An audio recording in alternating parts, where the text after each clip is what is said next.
And welcome. It's Saturday morning, and I've just got out of my bed. And as you can see, a brand new bathrobe. I'm on holiday for a weekend, sort of thing, away from my one-bedroom flat. And I'm now sitting in a beautiful place. I love the garden, so I'll be talking to you in the garden. I don't have a garden where I live, so I'm lucky. And I'll be getting back to what I told you. I'll be telling you about universal credit. But the problem is I'm thinking of doing it Monday. Coming here and getting told I'm here to Tuesday because it's a bank holiday Monday. And if I like the place, I can move in here. But I'm not going to move in here. I like my independence. I don't want to keep my own little place that I've just built as a studio. And I'm going to carry on with a book of time. And as I say, I'm going to tell you my story. So if you've been following it so far, you've got an idea of how it was brought up, things that I get into, some silly stuff when I was younger. But now I'm older. I'm 61 this May, so my birthday's coming up soon. And I want to touch on subjects that, to me, in my heart, is a very close subject. It's very kind of painful one for me to remember, in the sense that the people I'm going to talk about have mostly passed away now. So some of them have actually passed away, and some of them are still here. But I also see them. I see a photograph a day on Facebook, and I also see these people and other people. So in other words, I see them in the next generation, you know.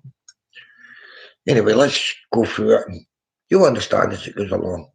Some of the stuff I'm going to talk, it's just tripe, it's rubbish. But it's what's in that head, and it's coming out, and it's coming straight. There's no cutting, no thing here with a live. It's going to be telling you. And I'm also going to be teaching you how I'm learning as an adult, how to adapt to this world we have that has changed. So if you know anybody that's ill or anything like that, that's went through things like me, and they want to watch someone doing something, then I'm the man to come and watch, because I'm doing it live and I'm not beating about the bush, and I'm not cutting and editing and doing all that madness, which I will be doing with the other channels. But this channel is just going to be straight, true, truth, honesty, and how I feel. Sometimes you might not like what I feel. If you don't like what I feel, tell me. Then that way I can apologise if I offend anybody, face to face. And as I say, if you want to shout out, I'll give you shout outs. And if your family, because I know some of my family is going to be watching this, and I know some of my family are going to cringe, I will never ever mention any of your names, and I will never ever point anything direct that points to you. You understand that? So I just want to make it clear what I've got to say is from my heart, and it's what I feel, and it's making me get better for my illness by doing this, believe it or not. And I couldn't believe it. This is such a beautiful tool to go to the outside world where you can actually hide yourself in somewhere. And the fact of you're not standing face to face talking to strangers, and you can actually talk to strangers and explain what's happening and get positive feedback, because you don't know the people that's feeding you back, and they're not going to give you much negative feedback unless they're in a situation where they're a bit on the depressed side themselves and they're not 100% sure how to communicate on the outside world. So anyway, let's get all that past. Let's go and start talking about what I'm here to talk about today. Right, today I'm talking about the Book of Time as usual, which I've still not got on to yet, but that's what it's all about, and it's all leading up to. And today I'm going to tell you about my upbringing and where I came from and where I went to and what areas I lived in and things like that. So you probably know me if you're still with us. Sadly, quite a lot of people are not, but you're still with us. You know me, so you know exactly who I am, and you can come on, you can call me by my own nickname if you remember it, or you whatever, or you can tell me stories about us together doing weird, wonderful things that we've done when we were young children. And I never forget people, I never forget your names, and I never forget who you are. I'm not going to use them. That's what I'm saying here. Well, when I was younger, I remember my school. I'm going to go back long time ago. I'm going back to when I was about 5 or 6. Well, I'll tell you what the first thing I remember.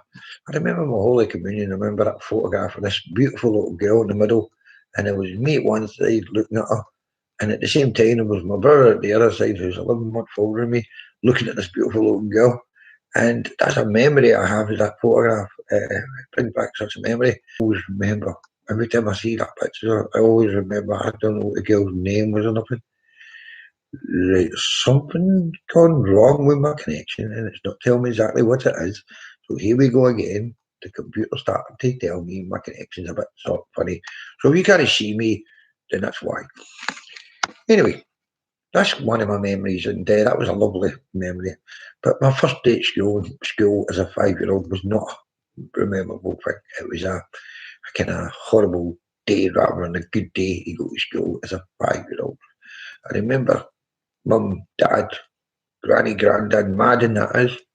Name's the second name, is Madden. I remember they were excited because the school was in a place called Drumchapel. Drumchapel's it's just outside Glasgow. And I went to school anyway. And the reason I didn't like it was I didn't like the fact that I actually see somebody bullying someone else. And it was confusing to see someone picking on someone else in the school. And it's your first day or second day there or whatever, but it was remember the first or second day. And you're defenceless to do anything to intervene because you're scared in case you get bullied. And that was kind of the first experience at the school. So therefore, it kind of made me think, I don't want to be here. I don't need this rubbish that this guy's bigger and whatever and can pick on people and take things after them and hit them in playgrounds and kind of do it hidden so that people don't know he's doing it. So therefore, he's not going to get caught. And that's what happened when I was at the first school. And I was always taught by my uncles and my aunties who were kind of toughies, is the best way to put them. But one of my uncles was in particular was kind of the leader of a football gang, a Glasgow Celtic football gang called the Shamrock. He was a kind of leader there. He was a kind of top man there at football. And he was a violent person. And violent was his thing. And he kind of taught me kind of how to deal with these kind of things. So anyway, cut long story short, I beat the bully up and was suspended for the school for hitting the bully. But I just didn't like the fact that he was picking on someone who was very vulnerable and very kind of young and innocent at the time. And he was about 11-year-old and he was picking on someone who was about 6 or 7-year-old, that kind of group, you know. And we became friends, me and the bully. He actually turned out to be a nice person. But I got him in the playground from behind, gave him a couple of punches he wasn't expecting. So I actually backstabbed him, this is what we call it, backstabbing. And before he knew it, was on the floor and he was crying for his mum and dad. And he never bullied anybody after that. So I think I taught him a lesson. And I think that was the way that I thought was the right way to teach anybody else lessons. And obviously, once you grow into that habit and that's the way you are, you become more and more want to hit the next one harder, and then it processes into a weird thing that you think you're allowed to run about, slap people here and there and everywhere, but you're actually not allowed to. But in your mind, it solved that problem, so it'll solve the next one and next one and next one. By the time I got to secondary school, it was just out the window. It was just, Mr. McGavin, yes. Oh, would you like to meet your teacher? No, really. But is your teacher there? Yeah, sit there. Oh, you can stick that right up your jag. Say, I'm off. I'm out. Puff. My granny and granddad ended up having to bring me up. My mum and dad tried the hardest, but I was rejecting every single thing mum and dad says because I knew better than them. And granny and granddad seemed to be more stable, and I was more comfortable. But they were older, so I was more scared to actually tell them to go and piss themselves and things like that. That you do. You know, I'm not using the words not at that age, but you're more or less saying, F you, I'm in charge, I'll do what I feel like it. So Granny and Grandad ended up the ones really taking me to school, and Grandad in particular really took me under his wing to try and show me the better things in life, you know, but to show me both sides, the good and the bad, so that the choice was mine and not his choice. And the way he done it was really good. Yeah, even today I always think about Granny and Grandad. Still mum and dad, by the way, because mum and dad are the ones that knew that this was the kind of support I needed. So therefore, that's why they done it that way. Anyway, cut a long story short, I had left primary school and everything, got into trouble all the way through that one. And it becomes secondary school think I was 11-year-old, he goes to Edinburgh School. And that's when the disasters really happened. That's when it was, he's walking in the school gate, and there was a back door, and I was walking in one door, walking out the other door, and away down to the town. That's when I met the people, the ones that take you away from your family. Yes, that's it. The ones you call a gang. The ones that are nice and lovely to you when you've got nothing. And they give you things and they help you. And nowadays they do it. They do it with the borderline and the drugs and everything. And they give the children this, that, and they give them rewards and make them feel really, really good. And then what you realise through time is you're actually being took into a trap. But the way the trap is set up, you don't know it's a trap. And I ended up in that kind of trap. I wasn't trapped in the trap, I was in that trap.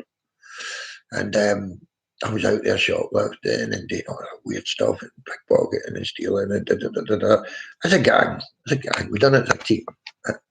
And we kind of worked through, we can get money this way, we'll do this. And if we get money that way, we'll do this. And if we get money this way. And every day it was about what can we steal? Where can we go? How can we do this? But as a team.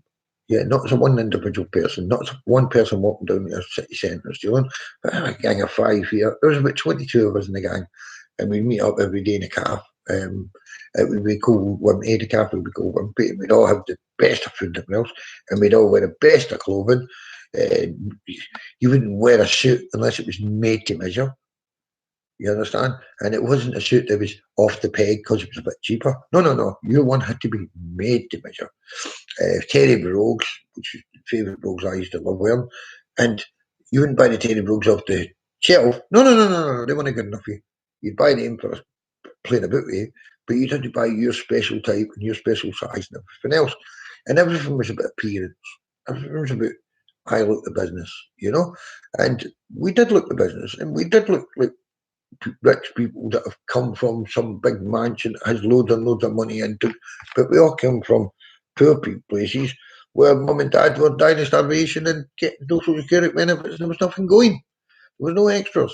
So we had to make our extras. In some cases, we actually gave the parents quite a lot. I myself personally didn't do this, which I found through time I found it was stupid. Something's going on here. It's jumping all over the place.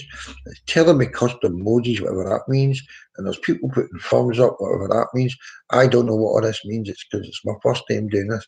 So I'm just going to keep going. And I can see my face there, my little picture. So I believe I'm still recording. And I really don't know what all these silly things are. So when my person that advises me comes and talks to me, then I'll sort of saying things and all that stuff to ease off. But until then, I'm just going to go the way I'm going. Anyway, Grandad brought me up, put me in school, left school, done the old whatever young people my age and my experience at my time thought was the right thing to do. So I done it. I had no regrets of what I've done. I do feel sorry for certain things and certain people that I've done things to in the past, but I never done anything what you would call violent. And I never ever with their children or anything like that. That was just not in my, just not there. Never ever thought anybody making the roads. The worst thing I ever done was stealing money. I think or breaking into someone's house, which is degrading. That might be the worst kind of thing I've done. But anyway, I done them, and that was the way I thought was right. And that's the way. And then I came to London, and I obviously got myself a job, and my life changed 100%. But let's talk about the upbringing. Now, my upbringing was my granny and granddad looked after us, and the music was the Beatles and the Stones and all that kind of stuff. And it was the uncle's choices. I remember one of my uncles, which is my dad's brothers, basically, yeah.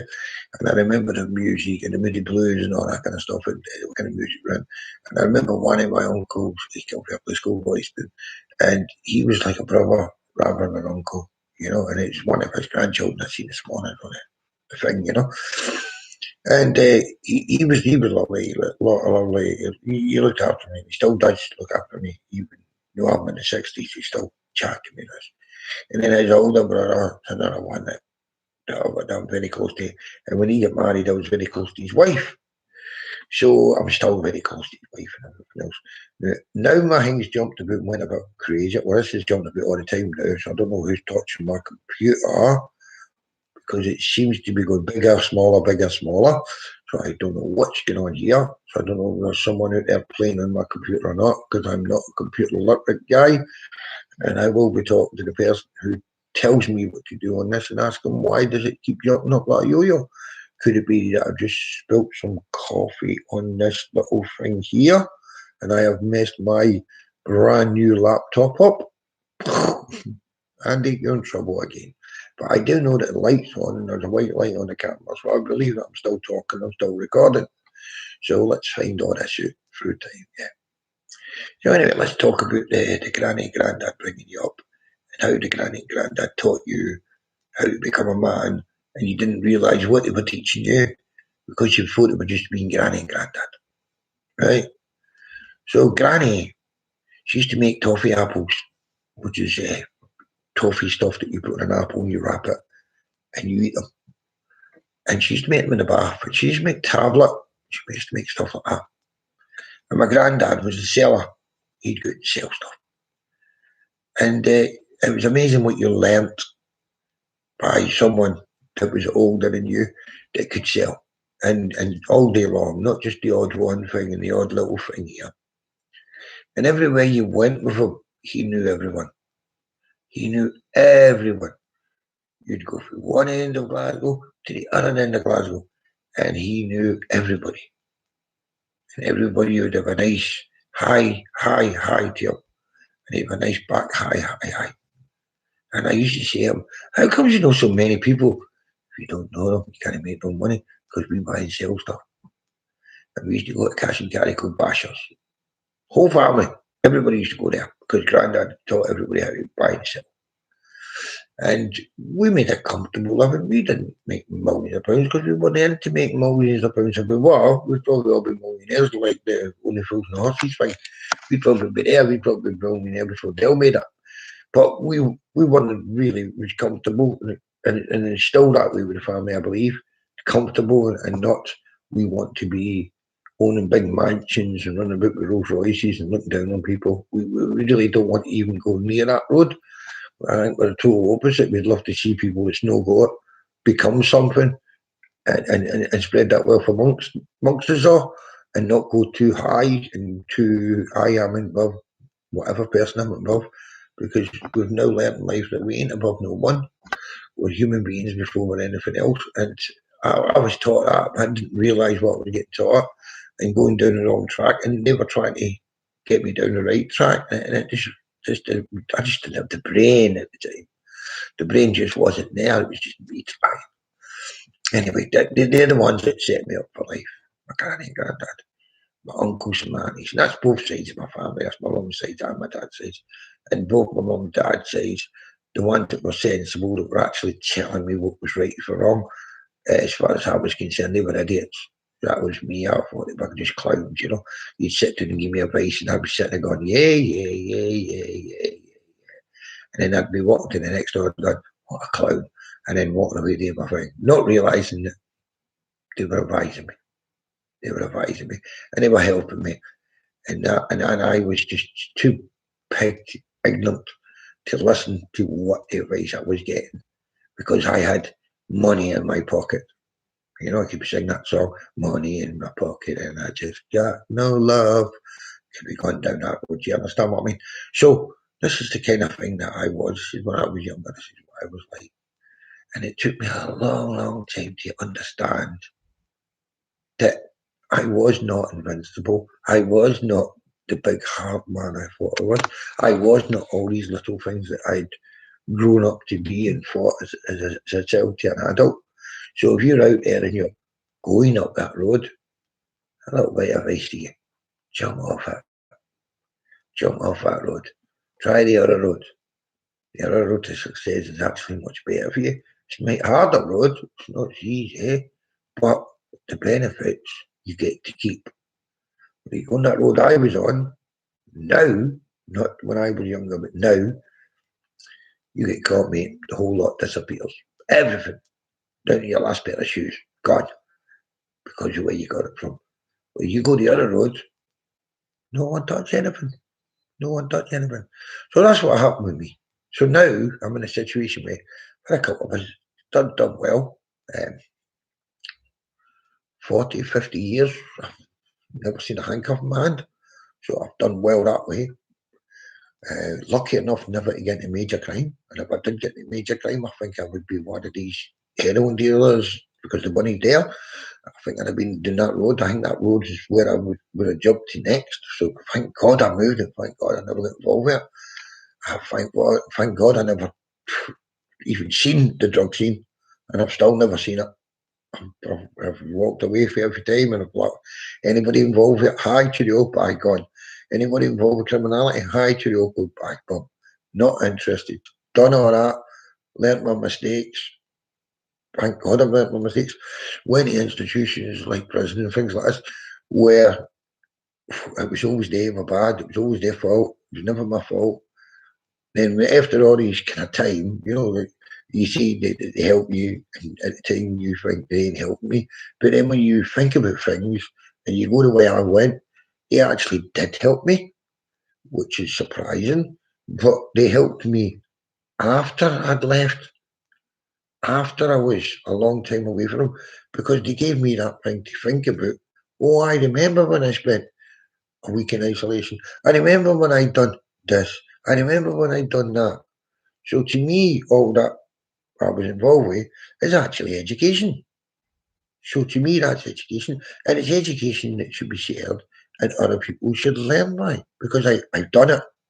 So I'm telling you now, if you're going down that road, you do the crime, you do the time, or don't do the crime. You understand?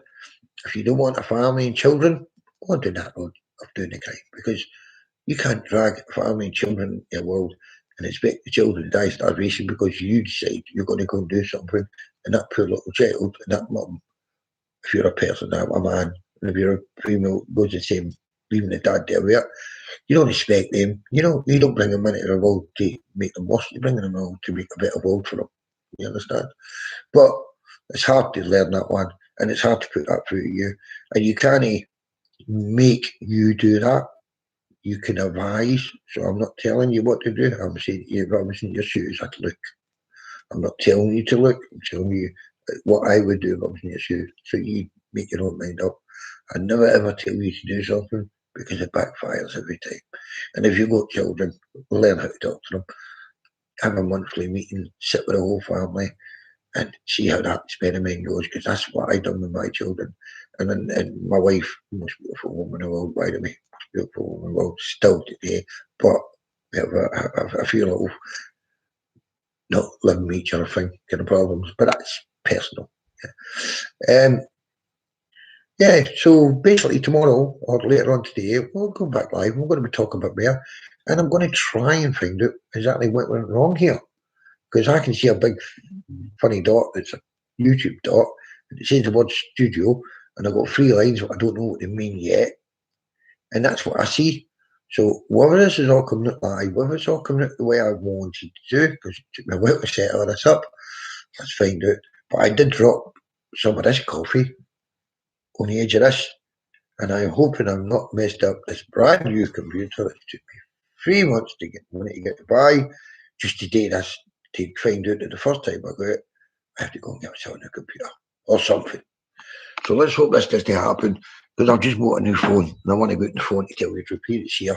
This is where I'm coming with this phone here, and I want to use this phone live, because I want to go on the TikTok and get live 24/7 and talk about the Book of Time. And I also want to get to talk about the Book of Time here.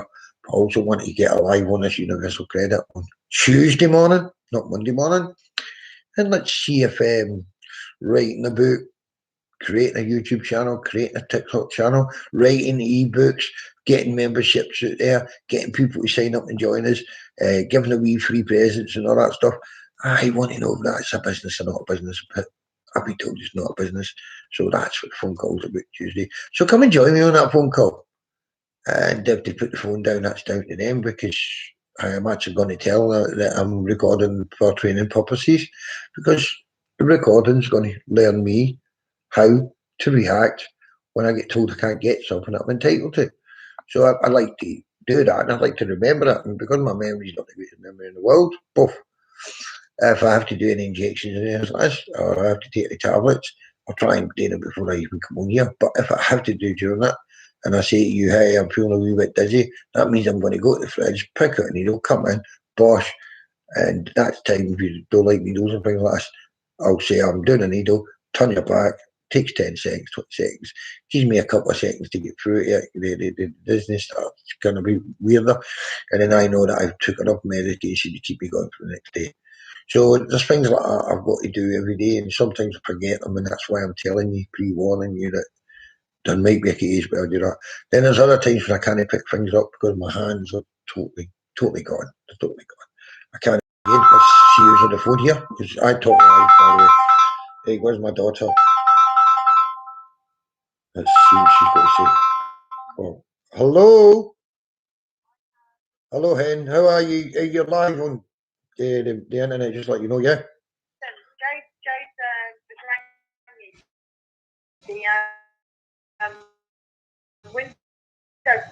You're on live, right? Okay, what can I say? What window fell out and how did it fall out and what happened? And give me a disaster. My window just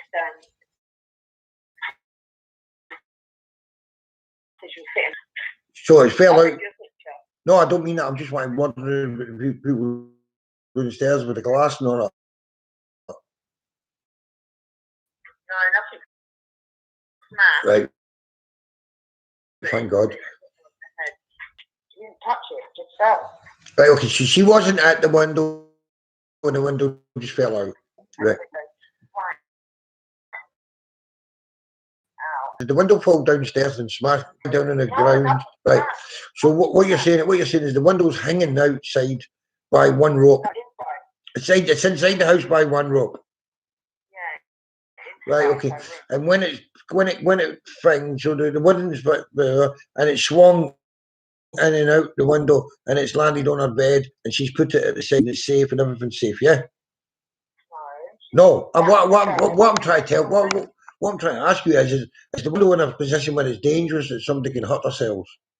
Yeah, because it's still hanging, it can just fall down at any minute. Okay, well, I'm still trying to get this through you. Is it hanging where it can fall downstairs and hurt the people downstairs? No, it's hanging. Right, good. No, what I'm saying to you is like the one of them. Right. Okay, so I'll make the phone call, get it all sorted. What can I do? All I can do is phone up and find out when they're going to come and sort it all out. Yeah, because I can't get away from where I'm on till Tuesday, so I'm stuck here. Tuesday, window falling out of the window thing, I know. So I'll try and get that sorted out. So let me finish my live recording, which I'm actually on. So when you phone me up and ask me if I'm live, so you know, so you don't use names and all this, because I can't stop recording, and now you've got the name out there that you said, yeah, because I don't want to put people's names out unless they turn and say, boss, look, give me 10 seconds, I'm going to cut all this off and say goodbye to the people and let the people, and then I can record later. Right, love you, bits, by the way, okay? Right, bye-bye, love you, bye-bye. Well, I'm going to have to go now because apparently the windows fell out the house on, and it's kind of could be dangerous, or might not be dangerous, and I have a young grandchild there that's living there, that looks after me, cares for me, makes sure everything's good with me. I'm lucky to get here and get transport to bring me here to have this weekend in this place, just to give her a break. That gives her a weekend of by herself. But the window fell out by itself. I need to work that one out because the window's been there for 16 years, 17 years now, property. The window never fell out. So I don't know. But maybe something's happened that the window just actually fell out. I'm not there, so I can't judge. So I'll need to phone up and get all that sorted out. The window fell out. Why she didn't phone me herself, tell me, I have no idea. But there you go, that's the way it goes. Anyway, it's actually nice to be talking to you today, and I'm going to cut this off. And I don't know if I've done something wrong with the computer, so there's going to be one disaster, the next disaster, and that'll be disaster 2. So computer disaster 1 if it's bad, window disaster 2, and I wonder what disaster 3 is going to be. and the day's not even started. It's actually 9:40 in the morning, and I don't know how long this video's going for. So I'm going to have to say goodbye. I'm going to have to find out how to end this, because it's made it so big that I can't see a thing. So, and it's not allowing me to do anything. So normally I would press this, and yeah, it's working. So whatever's writing up, the mouse isn't moving, which there's something wrong. Oh, it's the coffee. It's got to be the coffee. Can't be anything else. It's not allowing me to do what you. Oh, okay. So you're now going to be live until such times as this dries out. Oh, I don't need this. I need to be able to use my phone. I need to cut this off, and I need to save it at the same time. If I do this, am I going to lose it? Am I going to, oh, what a disaster! What? Well, you can watch my disaster. I don't mind, because it's part of life. And let me see if I can try and get this thing to move. It's not moving, and it's still not moving, even though I'm drying it up. Now it is moving, but it's not moving. Oh, I've messed up my computer. I need this, like I need a hole in my head. That's an old saying, by the way, for Scotland. I need this, look, I need a hole in my head. It's working. It was the coffee, and it was and I've still got myself live, and I've still doing the stream, and it's 32 minutes. So it's gone a long, long time. And apparently I might have got funny looking things. So there's people joined it somewhere online. I don't know what they're saying, but I'm going to end it now anyway. Okay. So I'm sorry it was so long. I had these wee disasters in between, but follow me on my next one, which is going to be part 6. That's right. So this is part 5. So there's 4 other parts to go and find, and the next one's 5, 6. Yeah. Bye. That was a disaster for me.